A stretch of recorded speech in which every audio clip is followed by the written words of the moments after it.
Okay, since it is blowing up a little bit, um, I figured I'd talk a little bit about Mass Effect, how the endings basically um, drop kicked me in the stomach, and then, basically, how to say this, colored my perceptions of games, coming down the pike. To where I have to look up an ending just to see, is this game even worth playing, or does it have something lackluster at the end that makes the journey pretty much worthless? That's just how I look at it now. With a majority of games, now there's some indies that genuinely provide um, a solid experience. Somno is an example of one, and even though that ending is bittersweet, it definitely has more emphasis on the sweet part. Because at least in the end, that character was able to save a version of themselves to the the station, or rather, the construct that's up there with the satellite. And the thing of it is, though, main difference is with RPGs in general. If you're going to call your game an RPG, you better darn well have a golden ending. Like I've said before, it's like you have to include that as an option. And there's easier ways to have it make narrative sense, where you can have the good part, the middle part, the evil ending. Because even Bioshock One was able to manage this, and their ending didn't need a bunch of stills to kind of show, like, well, this is the results. It's like, no, they were able to concretely show the results within a little, like, 2 to 3 minutes. And that's also a game I actually go back and play, because the ending is so rewarding for that character's journey. I mean, for me personally, because I choose the good guy option. I know there's a lot of people that want to experience, like, oh, this is how shit products and shit byproducts ending happens, and then I'll go back and replay as a good guy. But Mass Effect doesn't even really garner that kind of reaction in me anymore when it comes to, like, I'll just go replay this and see how these different choices play out. Oh wait, that's right, they don't really play out, do they? They pretty much railroad you into the Reapers were right, the Elusive Man was right, or an half-assed, tacked-on thing where, you and Anderson end up basically fulfilling the thing of, like, destroying the Reapers, but of all the options, they make you feel the most guilty over it, because it's like, oh no, the Geth, and it's like, uh, you guys really didn't think that out much. Oh, in a way, you know what? I should thank Mass Effect for bungling it so bad that it will reflect in my own writing and how I plotted out my own series. So that way, people don't get the gut punch of, like, this is a horrific victory. Do do do. And the fact that they have to have a Mass Effect 4 that's somehow going to continue Shepard's adventures somehow, even based on whatever that teaser trailer's doing. What kind of ass pull are you people going to have to do to make that a thing? What's kind of funny is, looking at the ending for Andromeda, they actually took into account a lot of the complaints from the official, the now defunct official BioWare forums, to where, they made it reflect more of Mass Effect 1's ending, where there was a general kind of more uplifting aspect. I mean, granted, it was garbage, the reason why we all had to go to Andromeda. Uh, Looking at all the videos and everything else, um, I did play through Andromeda when I found it in the $5 bin in Walmart. I figured, okay, now it is time. And the thing is, they had collector's editions of it in that bargain bin. Oh, man. But yeah, ever since all that stuff dropped, like I said in another video, I played the first Mass Effect at least over 12 times. I played number 2 probably like 6, because I only had so many combinations of Shepard, but I was like, you know what? I made one that made completely opposite choices from another Shepard. Like I made a pure Renegade and a pure Paragon just to see, like, hey, how is this going to affect everything?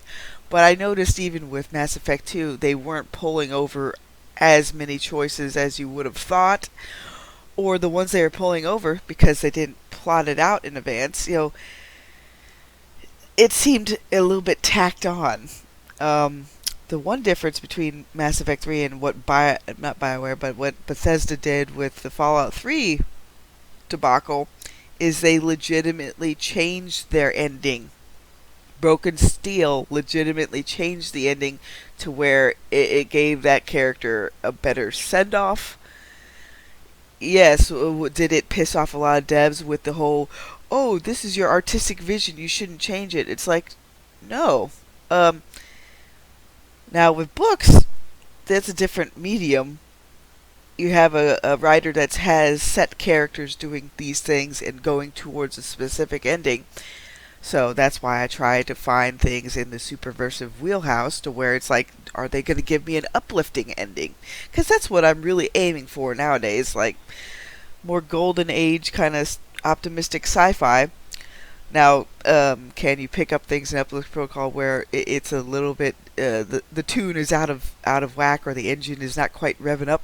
Like, yeah, but I'm not making everybody as stupid as the Citadel Council. That's the reason why every major council race and even every race that has something in Uplift Protocol, they have a counter movement that's actively working against Unity and Set in terms of how the pieces are moving around, where the corruption versus people trying to prepare for when here comes the light roaring in. Yeah. I just didn't want to make a lot of these more advanced races that blindly stupid for the sake of plot. It's like, no, there are those that are corrupted, like X-Mills faction. Tifa's having one hell of a hard time, but the thing is, I'm sprinkling stuff about that in the series right now, even though it's more going to come into play in season 2, a lot more. It's just the way it is. It's like I wanted to take more of a Babylon 5 approach where you seed certain things and then later you'll have the payoff to that thing. That's just how I want to do it. And even though Babylon 5 did have a more bittersweet ending for certain characters, it wasn't completely desolate. To me, Mass Effect 3's ending is completely desolate, horrific, and it doesn't motivate me to ever replay the series again. Because I was like that one guy in the comment where, he went to go play it, everything seemed to be going okay, and then once he got to that ending, I know exactly how he feels because I reacted in pretty much the same way. Put it on the shelf and never touch it again.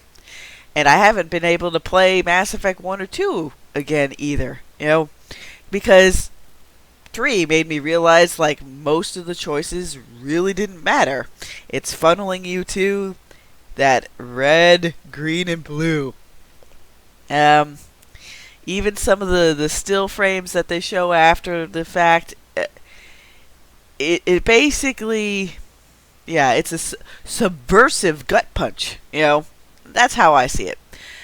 And I think it's a good thing to have people that are still telling others about how this went over, because I was a very big Mass Effect fan way back in the day. But if something gut punches you that much, it's like, well, I'm never going to get that invested again. I actually haven't been that invested in some things until I started writing my own series. It's like, okay, while I'm writing this, it's like, I kept thinking to myself, like, how can these developers and everybody else basically just like, oh, we're going to just phone it in. Oh, we got to have that mental, me am so smart, red pill, blue pill, kind of matrixy clusterfuck of an ending. And it's pretty sad when even Matrix 3's thing makes more sense. Oh God. But yeah. hmm People have a right to know what the dissenting faction has to say about a series. Oh, it's the journey that's more important or more worth it. It's like, that's just opinion. That's your opinion. My opinion is the destination made the journey absolutely worthless. To where every character interaction ends up being like, well, everybody's going to die anyway, or they're going to be merged into Reaper programming, or they're going to be merged from, into organic, synthetic, like hybrid. Um, Uplift Protocol has a lot of space magic where it's like, but I try to set it up to where, like, this particular MacGuffin will make sense later. You know, uh, for me, the beginning, the middle, and the end of the journey is just as important as the overall journey of it in and of itself. So when you have to get an ending in there, yeah, especially with a game, books, I can see why people will be like, but with books, yeah, you can basically follow writers that will give you what that work along a similar wavelength. Because I'm noticing more and more that people kind of defend the Mass Effect 3 endings as like, oh, it was their artistic vision, da da da da da. And it has like a kind of a, what do you call it, a postmodernist kind of flavor to it, where it's like, oh, wasn't this so artistic? Put it on a pedestal. It's like, no, it wasn't artistic. It was ham-fisted. It was ham-fisted, and it basically invalidated a whole lot of people's fun with the game. Um, and far too much stuff will either have like a non-ending, which recently it's pretty much the Werewolf the Apocalypse game. It's sequel baiting you, and it's just like, couldn't you just at least, yeah. So this is the reason why, again, that I watch the endings to games. I watched the ending to Horizon Zero Dawn before I even played it, and I'm like, okay, you know what? That's the way you could set up for a sequel to a game, but still close off the first game. Um, so at least I know why I'm playing through Horizon Zero Dawn, which I did more on my PS4 but I rebought the PC version. You know, just that's my way of saying like, hey, devs, you actually did a pretty decent job. But then again, Horizon Zero Dawn isn't purely a RPG where you shape the character in the same way as you did with Shepard. And that's like the big dividing factor. It's like, in some of these games you have more of a character that's preset, but you can make certain kind of flares to them to where, like, hey, are they going to basically dive more into, are they going to be more calm in a situation, are they going to act more emotional? Like, that's just like a little flair added to the character to make the player feel a little bit more connected to them, I imagine. Like, it worked fairly well for Horizon Zero Dawn, just in my opinion. Again, all of this is my opinion. Some might share it, some might not, but the little bit of the back and forth I got on Twitter, based on my stance versus this guy's, we're not going to convince each other of, like, yeah, Mass Effect yay versus Mass Effect it crashed and burned. We're coming from diametrically opposed positions, and this guy wants to convert more people to Mass Effect, while I want to basically tell people to stay away from it. But you gotta understand why. Like, if you're a type of player that is looking for a satisfying ending, you won't find it with Mass Effect, even with the extended cut, even with the Citadel, which the Citadel shows that they can have serious and campy all in one thing, and yet you couldn't apply that to the ending. They really weren't that smart. It's like, and the thing is, with books, you don't have to have like the super cerebral kind of like super smart ending. You can have it make just a basic emotional impact, like even with the Interstellar movie. Like, say what you will about it, that actually had a pretty good payoff at the end. Like, he still was able to see his daughter again, but then he leaves off to go find Brand again. Uh, hmm. But that's the difference between having something that's set up with a beginning, middle, and end, and then what they did with Mass Effect. The start was strong. That's always important, and they gained some momentum with the middle. But if you don't stick the landing, then you're going to have a good chunk of people being like what the hell was this? Why did I even invest my time? That's a big part of it. You will have people react like that, and you will create a rift. Um, there are endings to games like in Prey, which I'm still working through that game, but I did look up the endings, and I'm like, holy shit, that's awesome, because you can actually it's simple, very very simple choices, but yeah, most companies when they say choices matter, don't listen to them. They're probably trying to sell you something. With Prey, the choices have an impact, but it's a very simple, like, kind of binary impact in a way. Like, you have a lot of choice during the gameplay how to handle situations and everything, but for the overall story, follow the old army acronym of KISS. Keep it simple, stupid. You can put in all sorts of other things in it, but for the main narrative, the beginning, middle, and end, just keep it simple. Um, Even with the time travel aspects I have in Uplift Protocol, I'm still keeping that simple, because I'm having the various elements being introduced that the weave itself can affect that sort of thing.